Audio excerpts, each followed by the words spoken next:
So, welcome to this class on neuroscience of human movement. This is a class on receptors. So, more specifically this is a class on muscle spindles, a special type of sensors that are responsible for detecting changes in muscle length and changes in muscle velocity. Very special, their function is critical for the functioning of the motor system. How do they work? So, this is the class on muscle spindles. So, in this class we will start up with the types of receptors, and we will focus on muscle spindles, the types of spindles, how our length and velocity is sensed, and an important principle called alpha gamma coactivation. So, what are receptors? Receptors are special neurons whose properties, whose firing rate or some properties are changed in response to specific stimuli. So, this stimuli may be temperature, so that may be thermoreceptors, or maybe some chemicals, chemoreceptors, or they may be these receptors may sense some mechanical change like pressure. So, pressure that is applied to say a part of the body, or pain nociceptors, or those that sense mechanical stimuli, mechanoreceptors, those that sense changes in light, changes in the optical properties. So, basically receptors are in some sense sensors of stimuli of different modalities. So, in general we can classify these receptors, philosophically we could classify these receptors into three major types.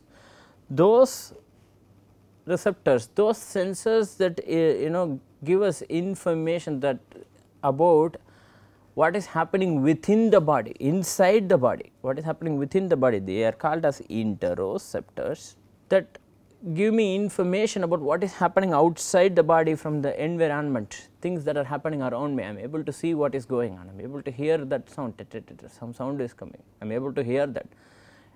So, those are happening in the environment, but I am able to sense it, I am getting information about what is happening in the environment, right.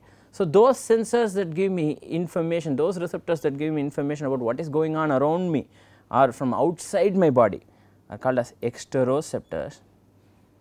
Then there is the special class, the special group of receptors that give me information about where my specific parts of the body are, in particular where my limbs are, where is my hand and where is my leg, where is my arm, and to how much angle I have moved my arm, for example. Information about the relative configuration of the body. In some sense I am able to find a difference between that angle that I am keeping and that angle that I am keeping. I know, we know. For example, I could do this very simple exercise. I am going to close my eyes, I am going to do the following, I am going to first move my right hand to one angle, and then I am going to move my left hand to the same angle. You will notice that they are approximately correct, even though I am not seeing my hands. How do I know to what extent my right hand has moved? Anybody could do this exercise. You could also do this exercise, and you will find that you are also able to repeat this. What's better, I am also able to do that, for example, right. I am able to touch two index fingers with relative accuracy, not exactly touching tip, but I am not missing it. I am able to do that with relatively sufficient accuracy. How am I able to do that? How do I know where my right arm is traveling? So, for this to happen, I should know where the trajectory of this fingertip, the right fingertip, and the left fingertip should somehow adjust its trajectory in the 3D space in such a way that these two touch. Relatively complicated thing. For example, in computer science, in engineering, in robotics, something to achieve something like that would be substantial achievement, would be great. It is not relatively complicated, yet we know and we do this all the time.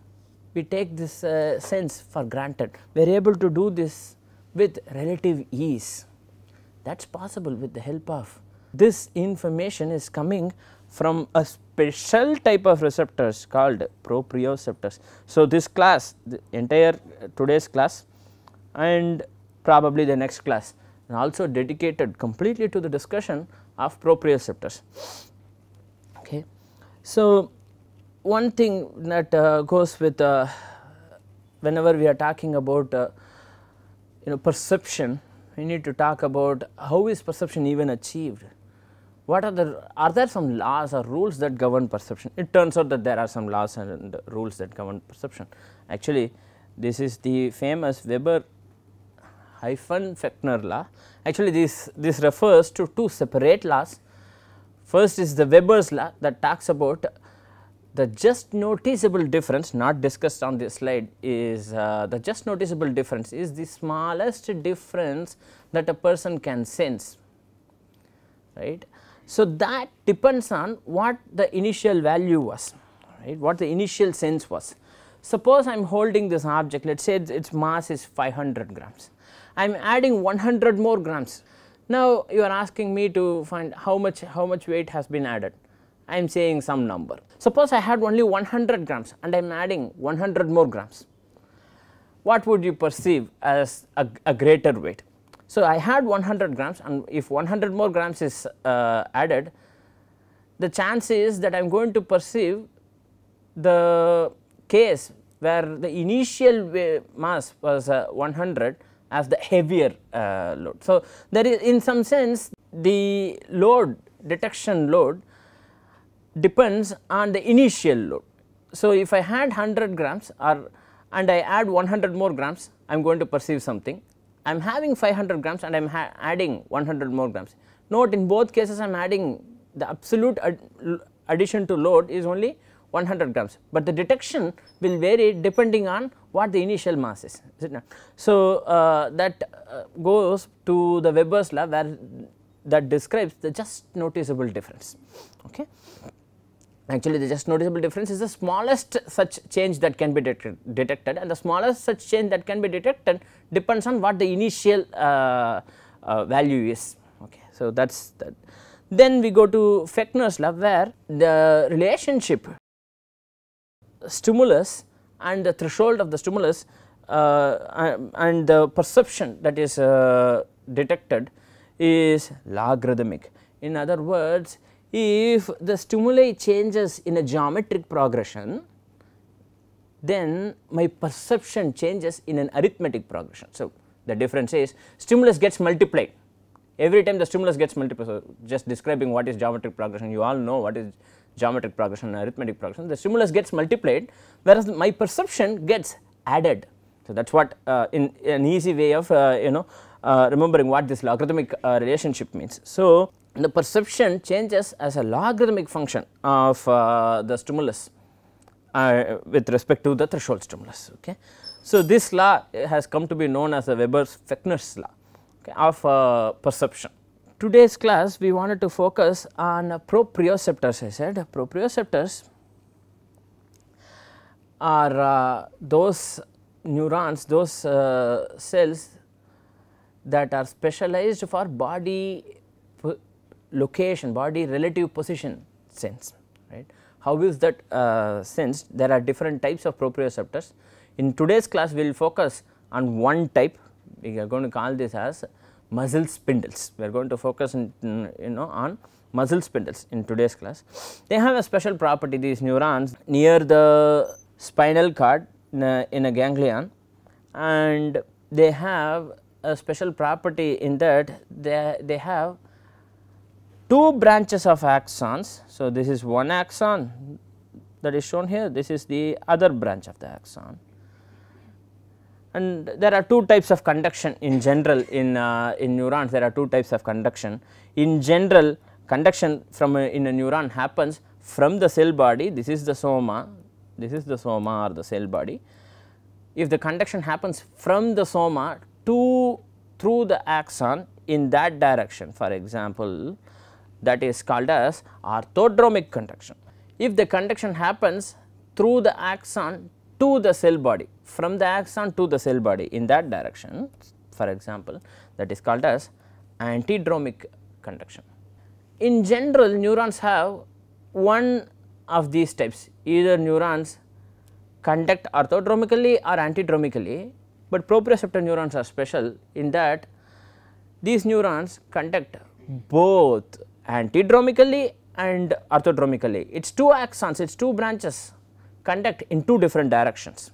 One of them brings information from somewhere to the cell body where it is processed, integrated to some extent, and then another one carries that processed integrated information to somewhere else, the other axon carries it from there. So, that means there is both orthodromic and antidromic conduction that happens in these special neurons. A case of motor neurons, right, where information from these neurons cause a movement, cause a contraction of the muscle.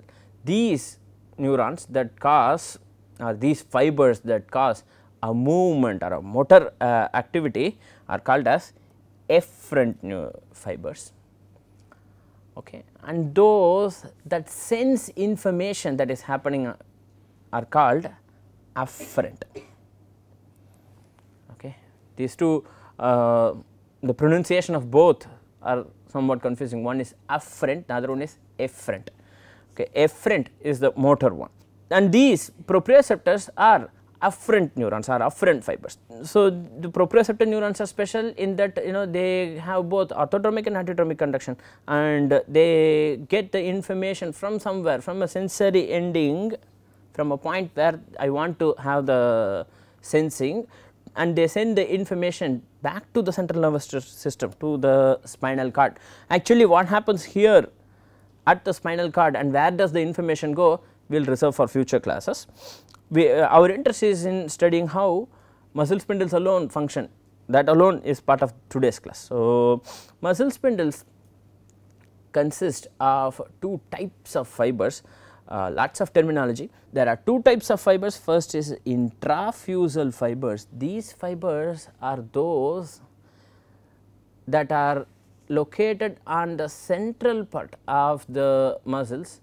They do not participate significantly in the force production activity of the muscle. So, a muscle is composed of 2 types of fibers. One is extrafusal fibers.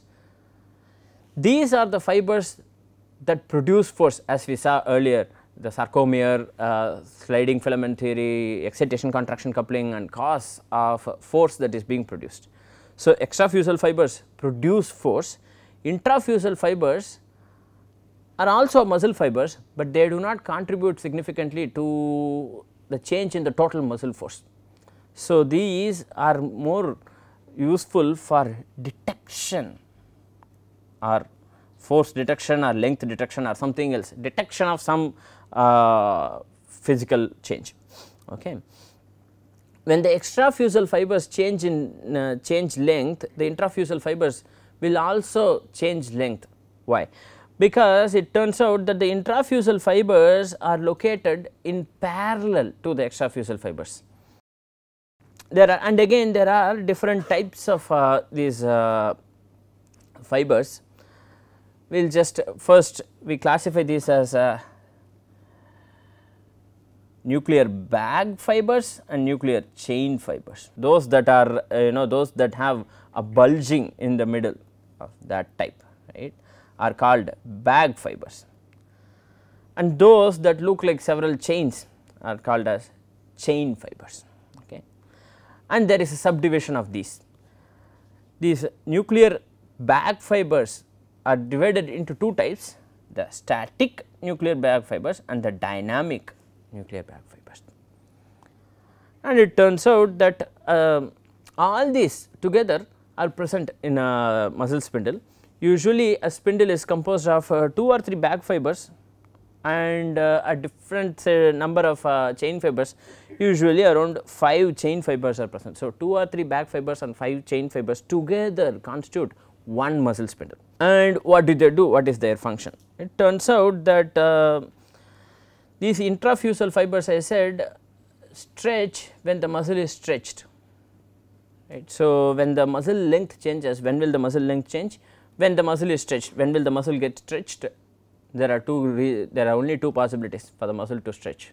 First, an external force is stretching the muscle. This is the kind of exercises you would do when you go for stretching exercises. or we do mostly the type of exercises that we do in Pilates or in yoga involve some amount of stretching. Most of those exercises are stretching exercises, right.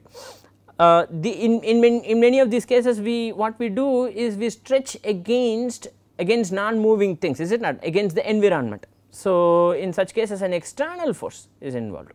This is one case in which you could in which the muscles are stretched. The other case is the case where the antagonist is contracting. So, the usual example that we give is when I am doing this, when I am flexing the elbow or when I am reducing the angle between my forearm and the upper arm, that is flexing of the elbow joint, when I am doing that, the biceps muscle is contracting, but its antagonist is the triceps that is getting stretched. So, why is the triceps getting stretched? Because the biceps is contracting. Okay. So, and our interest is in detecting this stretch. We need to get a relatively accurate information about what the state of the muscle is, and this by the way, this information needs to be obtained for practically all the skeletal muscles. So, lots of these spindles are present throughout the body, in all the muscles concerned. So, our interest is in understanding how this is detected, how the stretch is detected. So, what actually happens is that, so there are these types of fibers that are located, and they are all located in a capsule, and then what also is present. So, these are the muscle fibers and their properties. What are the properties? They are basically composed of these fibers, but not just that. We said that there is proprioceptor. So, that is this part, that is this part, but then information from this must somehow go to the proprioceptor neuron, is it not? So, that means there is innervation, of, or the neural innervation of these fibers. Actually, it turns out that their central regions of these fibers are non-contractile. So, they do not contract, or they do not contract by much. The central regions of these intrafusal fibers are non-contractile, whereas the polar regions, the end regions are contractile. Okay. So, the central regions are innervated by the afferent axons coming in. So, the afferent axons come in and innervate the central non-contractile regions of these fibers.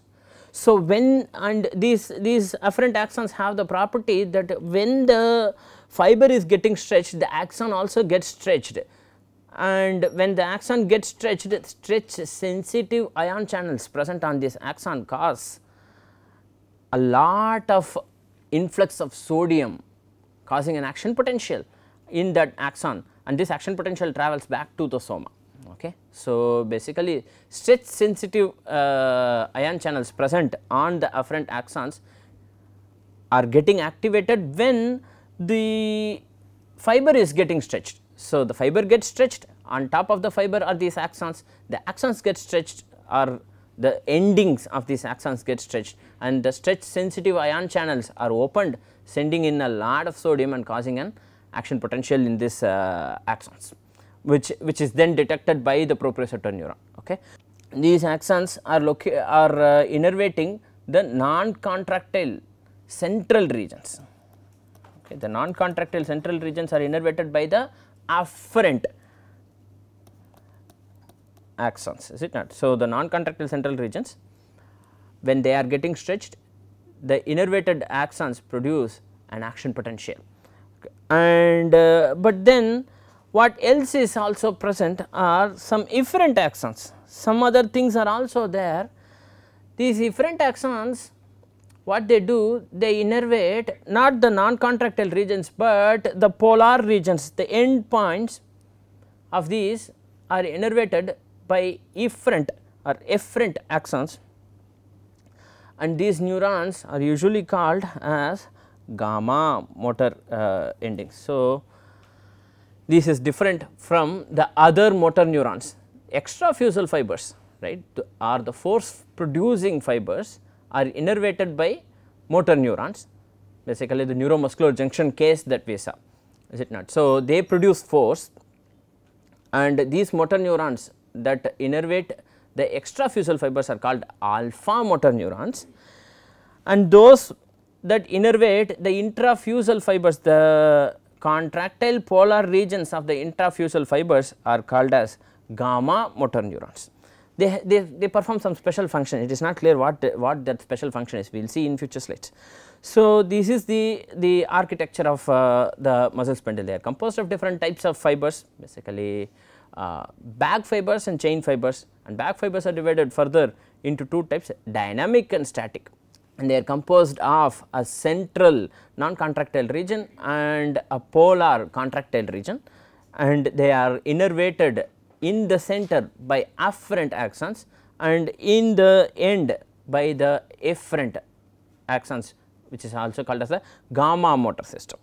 So, an example that is given here is, so these that are shown here, these are the extrafusal muscle fibers and their fascicles. So, those that I have circled with red are all the extrafusal fibers, and those that I am now circling with blue here, these are the intrafusal fibers.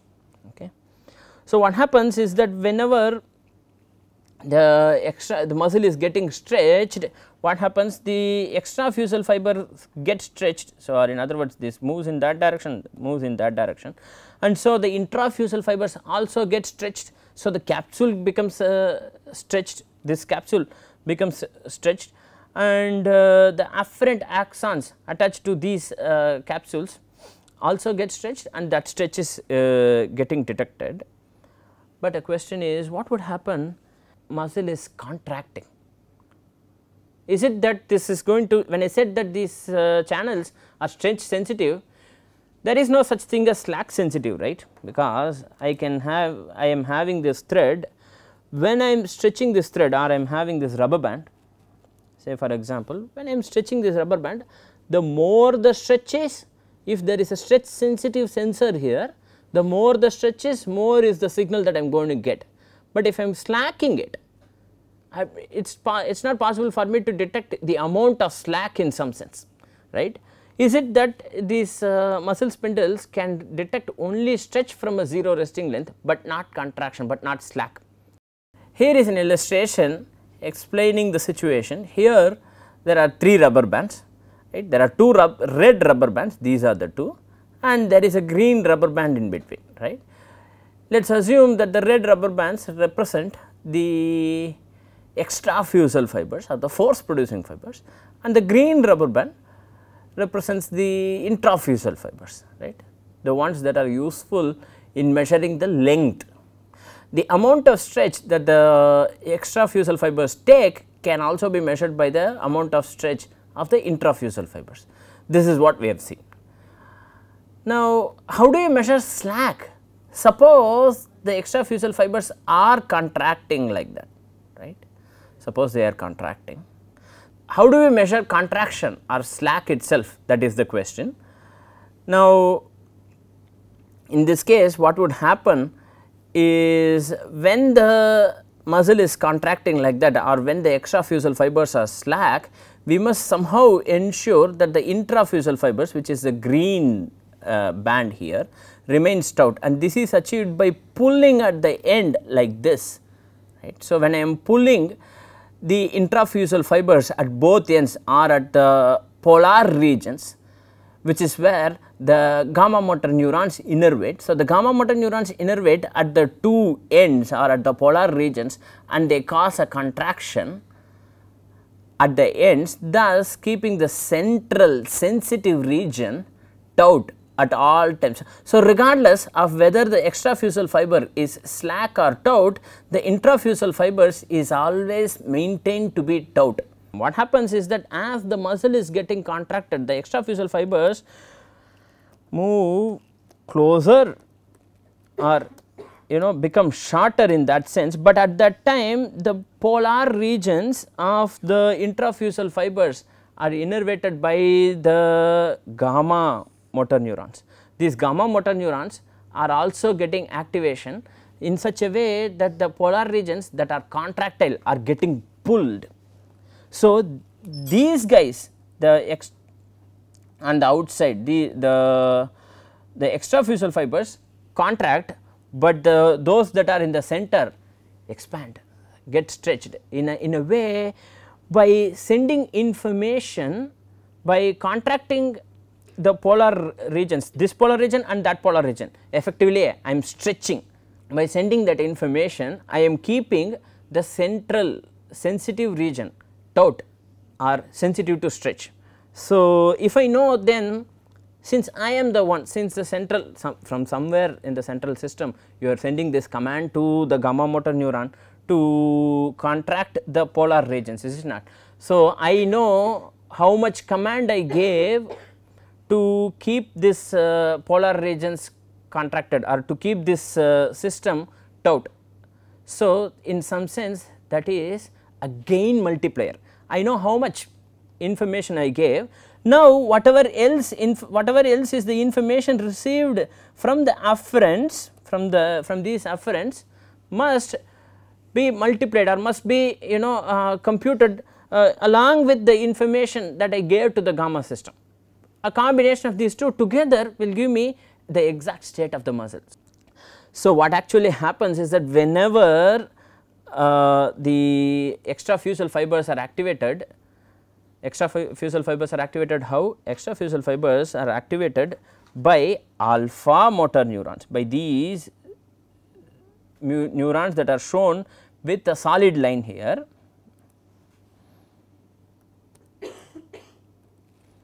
Right, by these alpha motor neurons, those that are shown with a solid line here.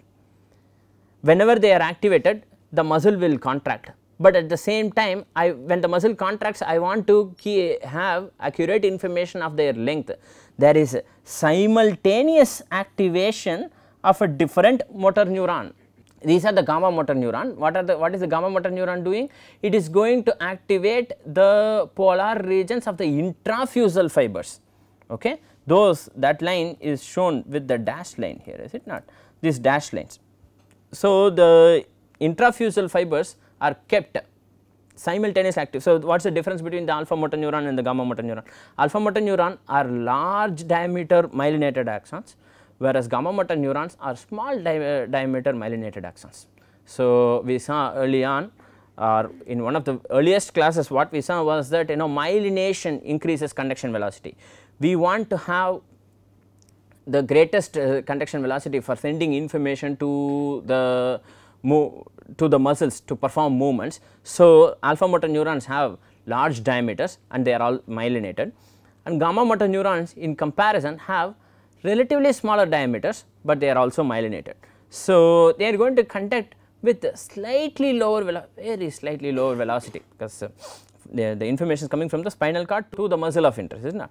So, they are small diameter myelinated axons, and they are both simultaneously activated by a process called alpha gamma coactivation. Whenever alpha motor neuron of a muscle is activated, there is simultaneous activation of its gamma motor neurons, so that whenever this muscle is, I know what alpha motor neuronal activation will do. What alpha motor neuronal activation will do? It will contract the muscle, is it not? It will cause the extrafusal fibers to contract by excitation contraction coupling.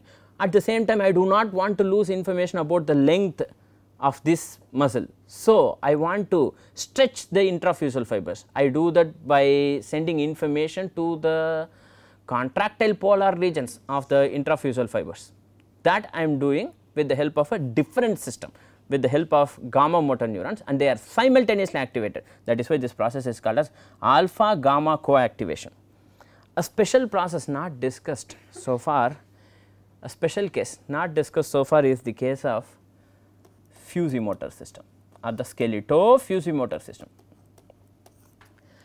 This is the case when distal muscles of the limbs I want to have very good sense of what is going on. In those cases what it does is there is a special system not discussed as part of this.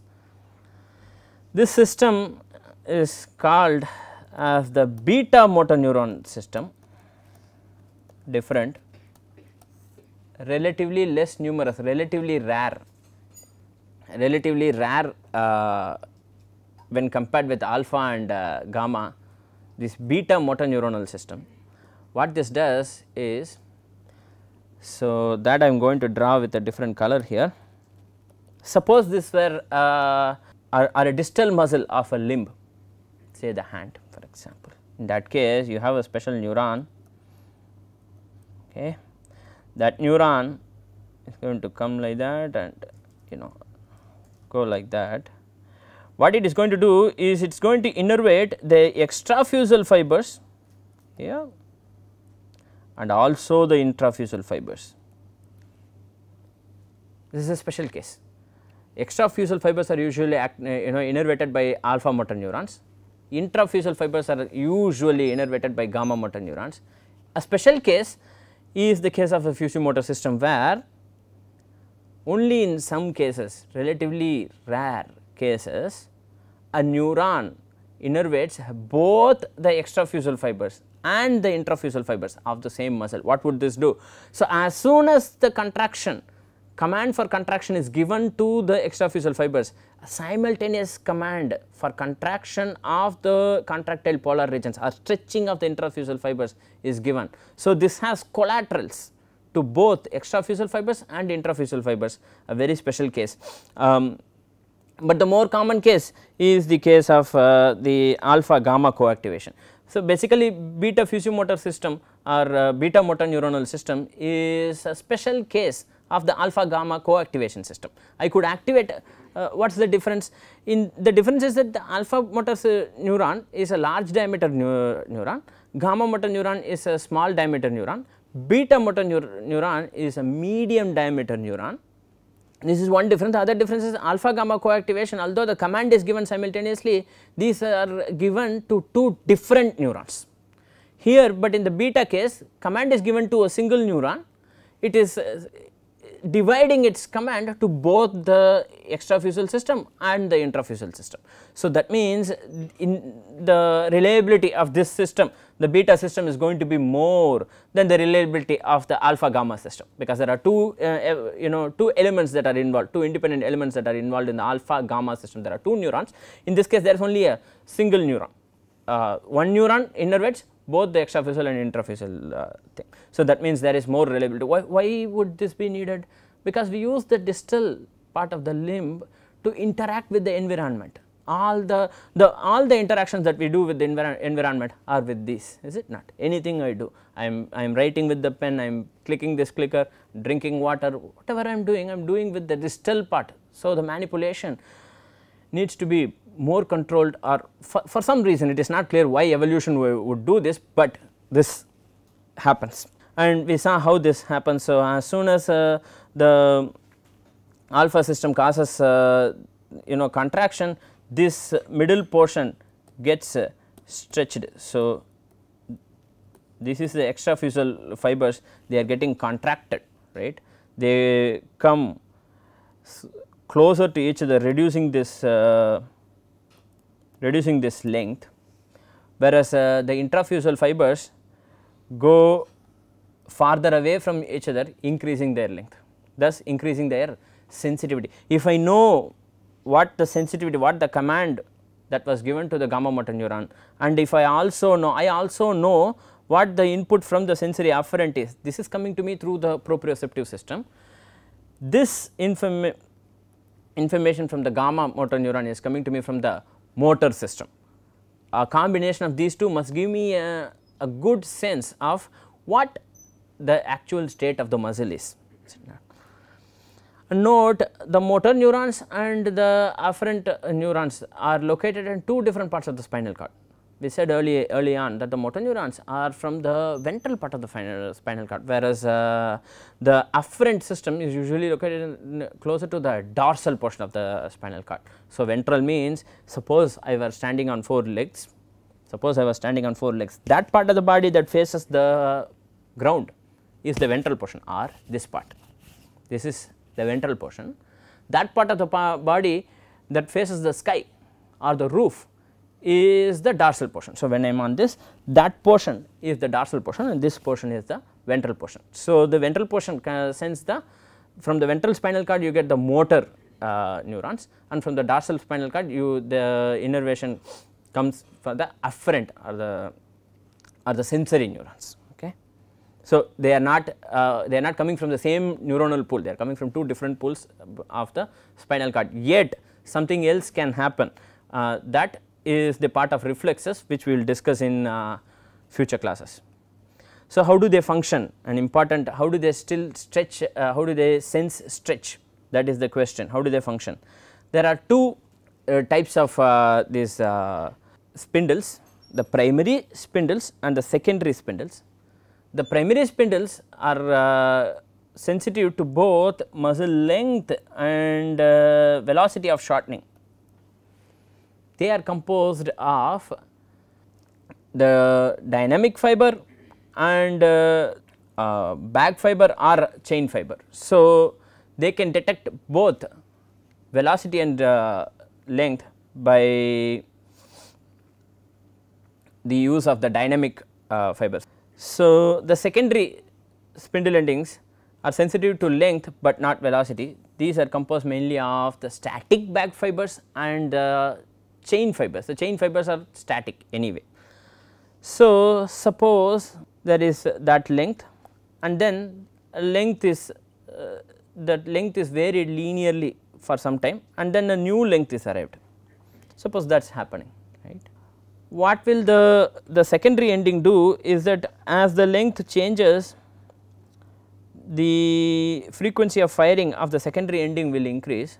At the new length, this is the new length, at the new length that frequency will be continued to maintain. For as long as this length is going to be maintained, for that long this frequency of firing is going to be maintained. In other words, the secondary ending is a pure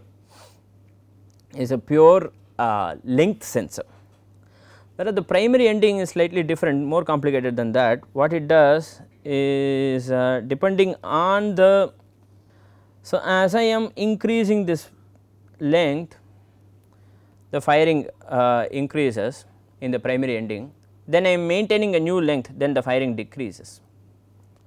So, here this is a code of, this is a frequency code of the time rate of change of this length or the velocity of this length. Well, to explain this better, let us consider 2 cases.